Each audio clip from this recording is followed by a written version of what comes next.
జనసేన ఎమ్మెల్యేలు ఆదర్శ ఎమ్మెల్యేలుగా మారుతున్నారు. తొలుత ఎన్నికల అనంతరం కొందరు ఎమ్మెల్యేలు గీత దాటగా మరికొందరు ఎమ్మెల్యేలు పవన్ ఆలోచనలకు భిన్నంగా వ్యవహరించారు. దీంతో ఆ ఎమ్మెల్యేలకు పవన్ క్లాస్ పీకారు. ప్రజలే ముఖ్యమంటూ హితబోధ చేశారు. దీంతో జనసేన ఎమ్మెల్యేలు పూర్తిగా మారిపోయారు.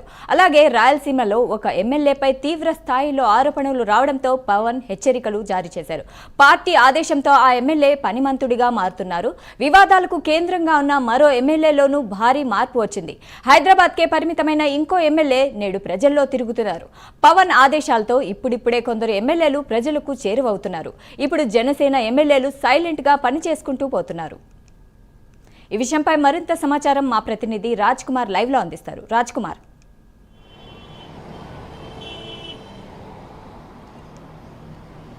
షాహిద, ముఖ్యంగా ఏదైతే జనసేన పార్టీ అధికారంలోకి వచ్చినటువంటి తర్వాత గెలుపొందినటువంటి 20 మంది ఎమ్మెల్యేలు కూడా పూర్తి స్థాయిలో గెలుపొందినటువంటి ఎమ్మెల్యేలు అందరూ కూడా పెద్ద ఎత్తున ఈరోజు ప్రజల్లో తిరుగుతూ ప్రజా సంక్షేమం ఏదైతే ఉందో ఆ నియోజకవర్గాల అభివృద్ధి ఏదైతే ఉందో ఆ అభివృద్ధి పైన కూడా ప్రధానంగా కూడా దృష్టి సాధిస్తున్నటువంటి పరిస్థితి ఉంది. ఏదైతే ఆ పార్టీ అధినేత రాష్ట్ర ఉప ముఖ్యమంత్రి పవన్ కళ్యాణ్ తీసుకుంటున్నటువంటి విప్లవాత్మకమైనటువంటి నిర్ణయాలు, ప్రజలకు ఇచ్చి కట్టుబడాల్సినటువంటి విధి విధానాలు, ప్రజలతో ఒకసారి సత్సంబంధాలు ఏర్పడితే ఏ విధంగా ఉంటాయి, నియోజకవర్గాల్లో ప్రజలు ఏ విధంగా మళ్ళీ తమను తిరిగి ఆదరిస్తారనేటువంటి అంశాలపైన ప్రధానంగా కూడా డిప్యూటీ సీఎం పవన్ కళ్యాణ్ గతంలోనే ఏదైతే ఎమ్మెల్యేలతో జరిగినటువంటి ప్రధానమైనటువంటి అన్ని మీటింగులు కూడా ప్రధానంగా అటు డిప్యూటీ సీఎం పవన్ కళ్యాణ్ ఎమ్మెల్యేలతో చర్చించినటువంటి పరిస్థితి ఉంది. కొంతమంది ఇప్పటికే నియోజకవర్గాల్లో ప్రజలకు అందుబాటులో ఉండకుండా, కొంతమంది పూర్తిగా కూడా ఆ నియోజకవర్గాలను పట్టించుకోకుండా గతంలో కొంతమంది వ్యవహరించారని పవన్ కళ్యాణ్ దృష్టికి వచ్చినటువంటి నేపథ్యంలో పవన్ కళ్యాణ్ ఏదైతే తీసుకునేటువంటి నిర్ణయాలు ఏవైతే ఉన్నాయో ఆ నిర్ణయాలకు అనుగుణంగా పార్టీ అంతా కూడా నడవాలనేది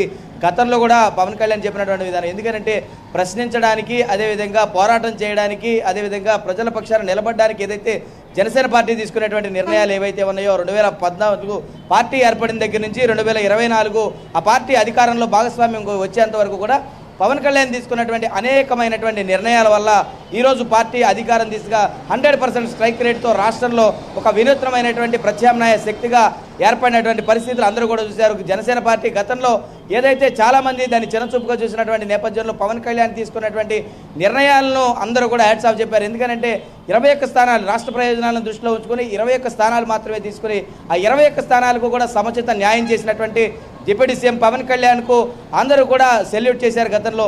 ఇప్పుడున్నటువంటి పరిస్థితుల్లో ఎందుకనంటే గతంలో పవన్ కళ్యాణ్ కనుక చూసుకుంటే ఆయన 2 పర్యాయాలు కూడా 2019 సమయంలో కూడా ఏదైతే పోరాట యాత్ర సమయంలో కావచ్చు, 2024లో ఆ పవన్ కళ్యాణ్ సొంత వాహనం అయినటువంటి వారాహి వాహనంలో తిరిగి ప్రజలకు నేరుగా ఉన్నటువంటి సమస్యలు ఏవైతే ఉన్నాయో రకరకాల ప్రాంతాలు, రకరకాల ప్రదేశాలు, కొండ ప్రాంతాలు, అదేవిధంగా ప్రతి ఒక్కరి సమస్యలు కూడా తెలుసుకున్నటువంటి పవన్ కళ్యాణ్కు అనేక రకాలైనటువంటి ప్రజలు, వివిధ రకాల ఉన్నటువంటి ప్రజలందరూ కూడా వచ్చి మద్దతు పలికి ఆయనకు వారికి ఉన్నటువంటి సమస్యలు ఏవైతే తెలిపినటువంటి క్రమంలో అధికారంలోకి వచ్చినటువంటి తర్వాత పవన్ కళ్యాణ్ వాటన్నిటిని కూడా నెరవేరుస్తానని చెప్పి వారందరికీ కూడా హామీ ఇచ్చినటువంటి నేపథ్యంలో 21 స్థానాలకు సంబంధించినటువంటి ఎమ్మెల్యేలు ఎవరైతే ఉన్నారో వీరందరూ కూడా అదే తరహా విధానం కొనసాగాలని అంటే, కానీ కొంతమందిలో అలసత్వం కనపడింది, కొంతమందిలో నిర్లక్ష్యం కనపడింది, కొంతమందిలో నియోజకవర్గాల్లో పని చేయలేదని ఒక అభియోగం పవన్ కళ్యాణ్కి వచ్చినటువంటి వెంటనే దాన్ని సరిచేయాలి. ఎందుకంటే అధినేత ఎప్పుడైనా సరే ఒక రోల్ మోడల్గా ఉంటేనే కింద ఉన్నటువంటి క్యాడర్ అందరూ కూడా దాన్ని పాటించాల్సినటువంటి అవసరం ఉంటుంది. కాబట్టి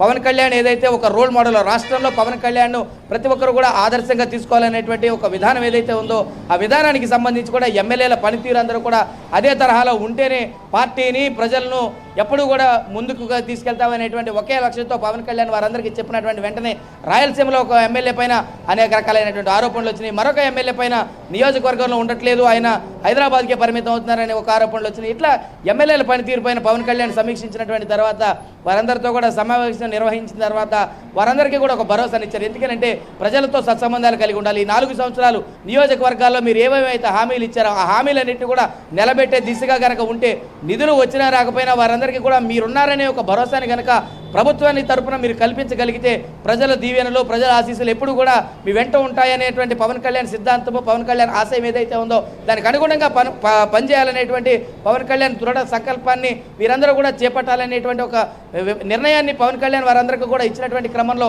పవన్ కళ్యాణ్ చెప్పినటువంటి మాటలను ఇప్పుడే ఎమ్మెల్యేలందరూ కూడా తీసుకున్నారు. దాదాపుగా ఇప్పుడున్నటువంటి పరిస్థితుల్లో వాటందరూ కూడా అవలంబిస్తున్నటువంటి పరిస్థితి. ఎందుకంటే గతంలో ఒకసారి పవన్ కళ్యాణ్ ఒక్కసారి మాత్రమే చెప్తారు, తర్వాత ఏదైనా ఉంటే అది ఎమ్మెల్యే అయినా, ఎంపీ అయినా, తన సొంత మనిషి అయినా ఎవరైనా సరే ఖండించేటువంటి విషయంలో పవన్ కళ్యాణ్ చాలా ఎక్కడా కూడా రాజీ పడేటువంటి ప్రసక్తి ఉండదు కాబట్టి వారందరికీ కూడా చెప్పినటువంటి వెంటనే అందరూ కూడా ఇప్పుడు ఉన్నటువంటి పరిస్థితుల్లో మార్చుకొని ముందుకు వెళ్ళేటువంటి దిశగా అడుగులు వేస్తా ఉన్నారు ఇప్పుడిప్పుడే. కాబట్టి ఈ విధానాన్ని ఇదే తరహాలో కొనసాగిస్తే రాష్ట్రంలో మరొకసారి జనసేన పార్టీ అధికారంలోకి గనక పూర్తి స్థాయిలో ఏర్పడేటువంటి అవకాశం మళ్ళీ ఉంటుంది. కాబట్టి ఆ దిశగా పవన్ కళ్యాణ్ ఎమ్మెల్యేలందరితో కూడా అడుగులు వేస్తా ఉన్నారు. కాబట్టి చూడాలి మరి రాబోయేటువంటి కాలంలో ఇదే తరహా విధానం ఎమ్మెల్యేలందరిలో కూడా కొనసాగాలని డిప్యూటీ సీఎం పవన్ కళ్యాణ్ వారందరికీ కూడా చెప్పినటువంటి పరిస్థితి కనపడుతుంది. Shahida. Right, thanks for the update.